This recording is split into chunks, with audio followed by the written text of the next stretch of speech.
Assalamualaikum warahmatullahi wabarakatuh. Salam sejahtera untuk kita semua. Saudara-saudara, beberapa hari ini kita diramaikan oleh sebuah polemik tentang hilangnya seorang tokoh yang sangat penting dalam sejarah, dalam kamus sejarah yang diterbitkan oleh Kementerian Pendidikan dan Kebudayaan. Tokoh itu adalah Kiai Haji Hasyim Asy'ari.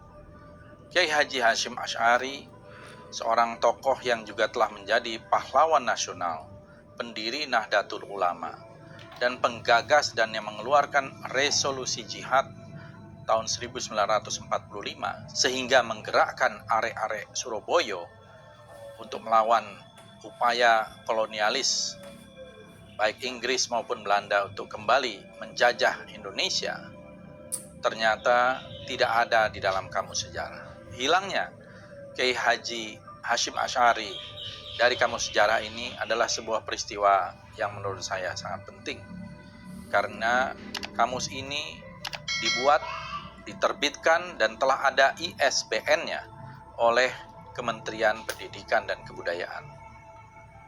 Dan tentu saja polemik ini lebih ramai karena justru ada tokoh-tokoh PKI di dalam kamus itu. Ada tokoh PKI seperti Sneflit, Musso, Darsono, Aidit, dan lain-lain. Bagaimana bisa tokoh penting seperti Kiai Haji Hasyim Asy'ari tidak dibuat entry-nya di dalam kamus, sementara tokoh-tokoh PKI yang jelas-jelas berkhianat kepada Republik Indonesia dimuat dengan panjang lebar. Ada apa dengan Kementerian Pendidikan dan Kebudayaan? Dan ini menurut saya memerlukan satu investigasi yang serius agar sejarah tidak dibolak-balik, agar sejarah tidak dibelokkan. Kita tahu selama ini selalu ada upaya untuk mengembalikan sejarah dengan penuh keraguan, terutama yang terkait dengan komunisme.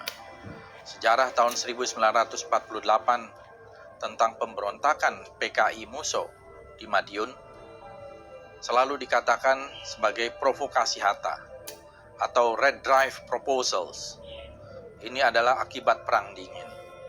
Begitu juga di tahun 65, mereka yang pro kepada PKI dan pro kepada sejarah versi PKI mengatakan bahwa itu adalah masalah internal Angkatan Darat.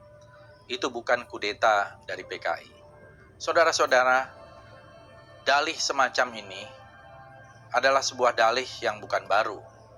Tetapi kita tahu bahwa semua buku kesaksian dan juga pelaku-pelaku yang waktu itu masih hidup, yang kita percayai, dan mereka adalah orang-orang yang pro kepada Republik seperti Muhammad Hatta, menjelaskan peristiwa 48 adalah sebuah kudeta yang didalangi oleh Musso dan kawan-kawan ingin menjadikan Republik Indonesia menjadi negara komunis, bagian dari Soviet ketika itu.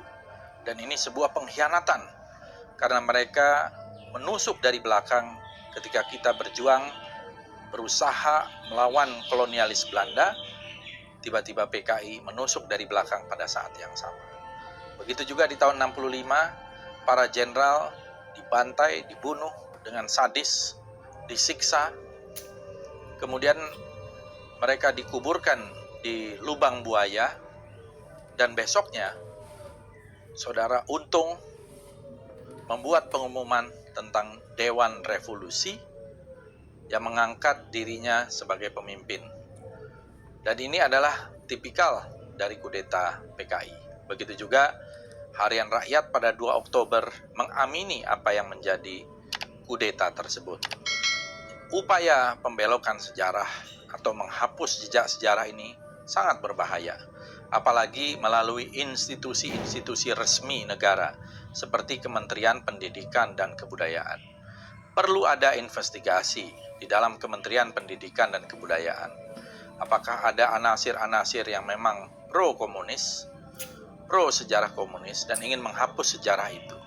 Ini menurut saya sangat berbahaya, karena ini menyangkut masalah masa depan bangsa kita, keutuhan karena ini menyangkut masalah integritas sosial, budaya, politik kita, dan sudah ada kekuatan-kekuatan hukum yang permanen seperti TAP MPRS nomor 25 tahun 66 dan Undang-Undang nomor 27 tahun 99. Mudah-mudahan pemerintah segera melakukan investigasi terhadap kasus ini, dan mungkin saja ini merupakan fenomena gunung es karena banyak aturan-aturan lain yang ternyata justru meresahkan masyarakat dan menimbulkan satu kegaduhan yang tidak perlu karena ada oknum-oknum yang ingin membelokkan sejarah. Oke, itu tadi kita baru saja mendengarkan Bapak Menteri Kebudayaan Bapak Fadlizon, yang dimana isinya seperti yang tadi telah disampaikan. Mungkin dari kalian semua ada pendapat yang lain, silahkan isi di kolom komentar. Assalamualaikum warahmatullahi wabarakatuh.